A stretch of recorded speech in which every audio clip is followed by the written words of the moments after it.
నమస్కారం. హాయ్ ధర్మవరం న్యూస్కి స్వాగతం. తనను ఇష్టం లేని పెళ్లి చేసుకోమంటున్నారన్న కోపంతో కన్న తండ్రినే హత్య చేసింది.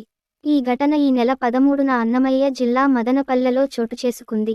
ఈ హత్య కేసు వివరాలను డీఎస్పీ ప్రసాదరెడ్డి మీడియా సమావేశంలో వెల్లడించారు. మదనపల్లె పిఎన్టీ కాలనీకి చెందిన దొరస్వామి, దిగువ కురవంకలోని ప్రాథమికోన్నత పాఠశాలలో ఉపాధ్యాయుడిగా పని చేస్తున్నారు. ఆయన భార్య లత ఏడాదిన్నర కిందట అనారోగ్యంతో మృతి చెందింది. దీంతో బీఎస్సీ, బీఈడీ చదివిన తమ ఏకైక కుమార్తె హరితతో కలిసి సొంతింట్లో ఉంటున్న దొరస్వామి కుమార్తె వివాహం కోసం దాచిన మొత్తాన్ని ఆమె బ్యాంకు ఖాతాలోనే వేశారు. తల్లి నగలను సైతం ఆమెకే అప్పగించారు.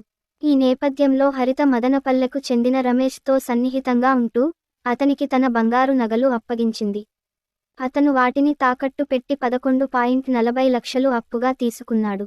రమేష్తో పాటు సాయికృష్ణ అనే మరో యువకుడికి 8 లక్షల రూపాయలు హరిత ఇచ్చింది. ఆ ఇద్దరు యువకులు గాకుండా హరీష్ రెడ్డి అనే మరో వ్యక్తితోనూ సన్నిహితంగా ఉంటోంది.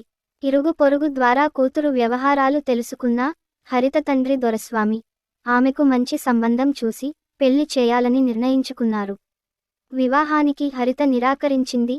నెల రోజులుగా తండ్రి, కుమార్తెల మధ్య గొడవలు జరుగుతున్నాయి. ఈ క్రమంలో ఈ నెల 13న క్షణికావేశానికి గురైన హరిత ఇంట్లోని చపాతీ కర్ర, పరీక్షలు రాసే అట్ట, తాళం కప్ప, కర్రతో విచక్షణ రహితంగా తండ్రి దొరస్వామి తలపై దాడి చేసింది. అరుపులు విని చుట్టుపక్కల వారు వెళ్లి చూడగా దొరస్వామి రక్తపు మడుగులో ఆయన మృతి చెందాడు. తన తండ్రి కాలుజారి కింద పడిపోయాడని హరిత తెలిపింది. పోలీసులు తమదైన శైలిలో దర్యాప్తు చేసి హరితే హత్య చేసినట్లుగా నిర్ధారించారు.